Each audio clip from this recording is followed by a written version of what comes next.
दोस्तों, आज की कहानी है कुफरी की डरावनी रात और वो भूत। जनवरी की सर्द शाम थी। कुफरी की ढलानों पर स्कीइंग का भरपूर आनंद लेने के बाद अमन, काव्या, नीरज और सिया अपनी लग्जरी कार में शिमला लौट रहे थे।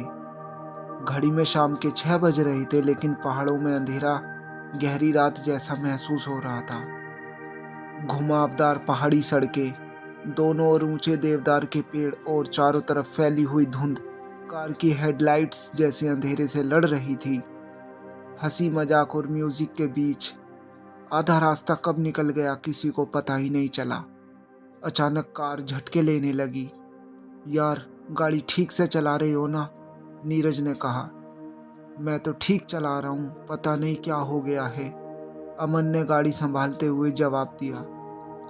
कुछ ही सेकंड्स में कार पूरी तरह बंद हो गई। चारों के चेहरे उतर गए। ठंड बढ़ रही थी। धुंध घनी हो चुकी थी और सड़क लगभग सुनसान। अमन और नीरज बाहर उतरे, लेकिन बर्फीली हवा ने हालात खराब कर दी। काफी देर तक मदद के लिए हाथ हिलाते रहे, मगर कोई कार नहीं रुकी। आखिरकार एक टैक्सी रुकी। ड्राइवर ने गाड़ी देखने से मना कर दिया, लेकिन कहा, एक सीट खाली है, किसी एक को शिमला पहुंचा देता हूँ। अमन टैक्सी में बैठ गया ताकि मैकेनिक ला सके। बाकी तीनों कार में ही रुक गए। कुछ देर बाद नीरज बाहर निकला। सिया और काव्या भी ठंडे मौसम का मजा लेने बाहर आ गई। चारों ओर सन्नाटा था, जैसे जंगल भी सांस रोककर खड़ा हो। तभी अचानक पीछे से आवाज आई, भाई साहब, माचिस है क्या? तीनों चौंक गए। एक आदमी सामने खड़ा था, सिर्फ टी शर्ट और पैंट में, जबकि ठंड ऐसी थी कि सांस से भाप निकल रही थी। आपको ठंड नहीं लग रही है? नीरज ने पूछा। वह मुस्कुराया। पहाड़ों में रहने वाले लोगों को कुछ अलग ही आदत होती है।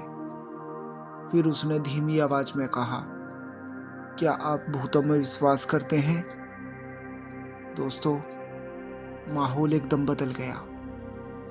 वह बताने लगा कि कैसे पहाड़ों में अचानक मरे लोग आत्मा बन जाते हैं। उसकी बातें इतनी शांत लेकिन डरावनी थी कि तीनों की रूह कांप गई। नीरज ने लाइटर जलाया।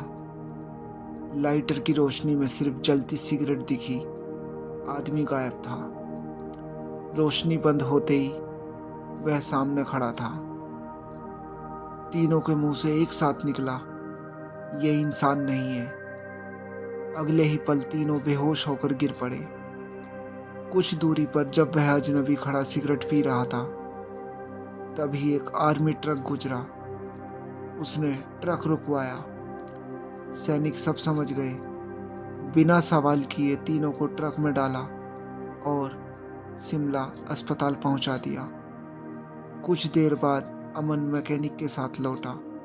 खाली कार देख उसके पैरों तले जमीन खिसक गई। वही अजनबी पास आया और बोला, घबराइए मत, ठंड से हालत बिगड़ गई थी, अस्पताल पहुंचा दिया है। इतना कहकर वह अंधेरे में गुम हो गया। अस्पताल में डॉक्टरों ने बताया, सदमे में चले गए हैं, समय लगेगा। अगली सुबह एक आर्मी अफसर आया। मैं कर्नल अरोड़ा हूँ। वह आत्मा एक अच्छा भूत है। उसने कई लोगों की जान बचाई है। 3 महीने बाद चारों पूरी तरह सामान्य हो गए। आज इस कहानी को 7 साल हो चुके हैं, लेकिन कुफरी की वह ठंडी रात आज भी उनकी रगों में सिंहरन पैदा कर देती है। दोस्तों, यह मेरी पहली कहानी है। यदि आपको मेरी कहानी ये अच्छी लगी तो इस कहानी को एक लाइक करना और चैनल को सब्सक्राइब करना। अगर अच्छा रेस्पॉन्स और कमेंट्स आए तो मैं इसी प्रकार की कहानियाँ आप लोगों के लिए लाता रहूँगा।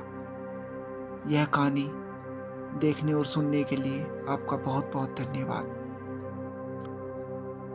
मिलते हैं दोस्तों अगली कहानी पर। Thank you.